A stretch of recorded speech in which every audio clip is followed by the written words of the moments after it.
Assalamualaikum dear students. Today we are going to discuss prepositions, the same topic for class 9th.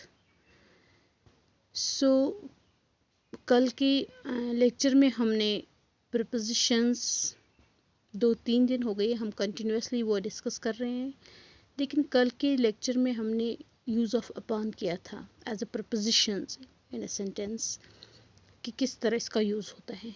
तो आज कुछ और हम बताएंगे अपॉन के बारे में, वही सेम टॉपिक हम सब टॉपिक डिस्कस करेंगे आज। तो कल मैंने आपको बताया है कि अपॉन कहाँ पे यूज़ होता है, लेकिन आज और कुछ यूज़ हैं इसके, कहाँ कहाँ पे यूज़ होता है। Upon, preposition of upon, we use upon in formal way in place of on. Moral we use as more moral formal than on। ये जो अपॉन है हम ऑन की जगह इस्तेमाल कर सकते हैं, लेकिन इन फॉर्मल में, इससे मतलब ऑन भी हम वहाँ पे यूज़ कर, लेकिन उससे फॉर्मल हम अपॉन का यूज़ कर सकते हैं। फॉर एग्जाम्पल कुछ ऐसे वर्ड्स हैं, फॉर एग्जाम्पल डिपेंड, जहाँ congratulate, experience, happen, insist, we use upon in these verbs and meanings, जहाँ पे उसकी मीनिंग सेम रहती है and meaning remains same. we use upon in these verbs and meaning remains same। Example के ज़रिए मैं आपको बताऊंगी, my whole future depended upon your decision। तो इसको हम इस तरह भी बता सकते हैं, my whole future depended on your decision, लेकिन more formal देन ऑन, मतलब वे हम अपॉन का यूज़ इस जगह करा, वहाँ पे ऑन भी यूज़ वो भी ठीक है, लेकिन इससे ज़्यादा जो है इस असर अपॉन हम यूज़ कर सकते हैं मोर फॉर्मल वे। इसी तरह they congratulate him upon his success, उसकी कामयाबी पे उसने इसको मुबारक अपॉन हिज सक्सेस। इसी तरह नेक्स्ट रूल है upon, we use upon between two nouns and between two nouns second noun is more important than first noun। तो यहाँ पे हम यहाँ जो मतलब अपॉन का यूज़ कर सकते हैं दो नाउनों के दरमियान, जहाँ पे एक सेंटेंस में दो नाउन्स यूज़ होते हैं। फॉर एग्जाम्पल मतलब एक सेंटेंस में दो नाउन हम यूज़ कर होते हैं, तो वहाँ पर हम पहले मतलब जो पहला जो नाउन होता है उसके बाद ही अपॉन का यूज़ कर सकते हैं। For example he has worked hard year by year, ये फर्स्ट नाउन है, ये सेकंड नाउन है, तो यहाँ पे हमने इसको तरजीह दी है, इस नाउन के बाद ही यूज़ किया है। He has worked year by year. इसी तरह we crossed further mile upon mile, we crossed further mile upon mile. इसी तरह next upon is used to show moment, जहाँ पे हम मोमेंट दिखाते हैं। For example we were put upon this earth for a purpose, हमें इस ज़मीन पे उतारा गया है किसके लिए, किसी बामकसद के लिए, किसी मकसद के लिए। ही फेल अपॉन द ग्राउंड, वो ज़मीन पे गिर गया। तो ये थे, कल भी मैंने आपको डिस्कस किया है, अपॉन के बारे में बताया है, और आज भी कुछ और यूज़ थे कि कहाँ पे किस जगह पे अपॉन यूज़ होता है। तो नेक्स्ट है हमारा preposition of time and preposition of place. मतलब टाइम और प्लेस, मतलब कहाँ कौन सा हमें यूज़ होता है वहाँ पे, तो वो यूज़ एट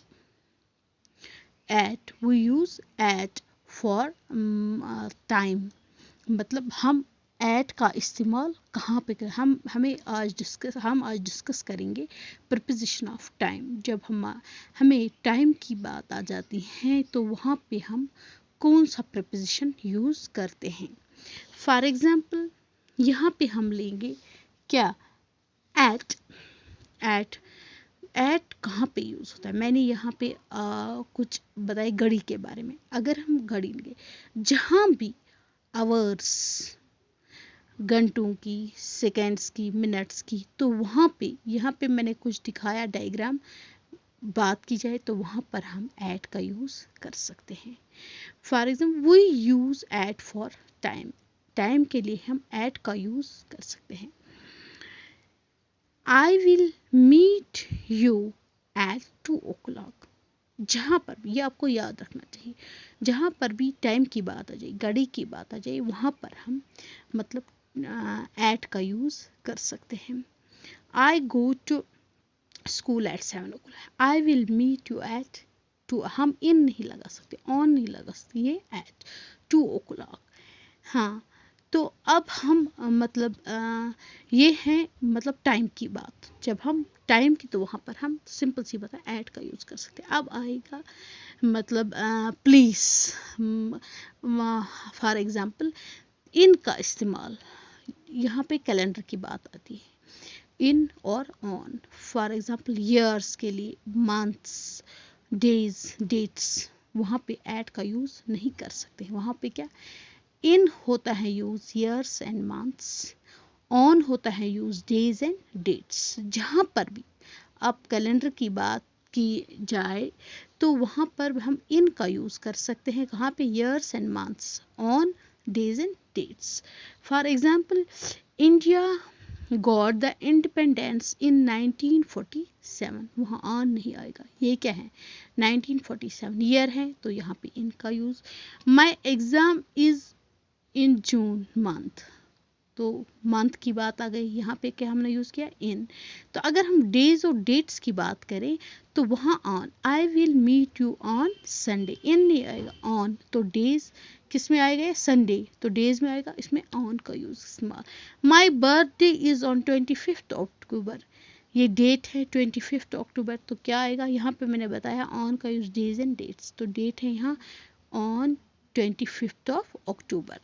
इसी तरह प्रपोजिशंस ऑफ टाइम, ये हम कुछ एग्जांपल्स हैं जो आपको मतलब मैं ये एक्सप्लेन करूँ। The class will be held dash Monday, किसकी बात है, डेज की, तो क्या यूज़ होगा, on. The first Olympic games held, ये किसकी बात है, इन ईयर की 1924, तो इन का use. My teacher said I will see you, क्या है, टाइम की बात। जहाँ पर भी टाइम, ये आपको मतलब ट्रिक्स के ज़रिए याद रखना चाहिए कि टाइम की जगह एट और डेज, डेट्स की जगह on and years and months की जगह इन। तो टाइम की बात at 5 o'clock। I started to prepare for my exam, months की बात तो in August. The school will remain closed, कहाँ, ऑन सैटरडे, तो डेज हैं, सैटरडे आएगा, ऑन आएगा। The game will be started at, time की बात है 2:30 PM, तो at 2:30 PM। My father is going to come came on 33 जून, तो क्या आएगा यहाँ पे, ये है डेट, डेट है यहाँ पे, तो ऑन यहाँ पे यूज़ होगा। तो स्टूडेंट्स, आज मैंने आपको बताया है, कुछ रह गया था लास्ट मतलब कल का आधा अपान का यूज़, और आज की डेट में हमने क्या किया था, preposition of time and preposition of place, at का इस्तेमाल, इन का इस्तेमाल और ऑन का यूज़। तो ये हमने आज के लेक्चर में कंप्लीट किया है। इंशाल्लाह तो कल हम और इसका रह जाता है इन और एट का यूज़ और किन किन जगहों पे यूज़ होता है। तो इंशाल्लाह कल के लेक्चर में हम इसके इन और यू मतलब एट के बारे में और बताएंगे। So thanks.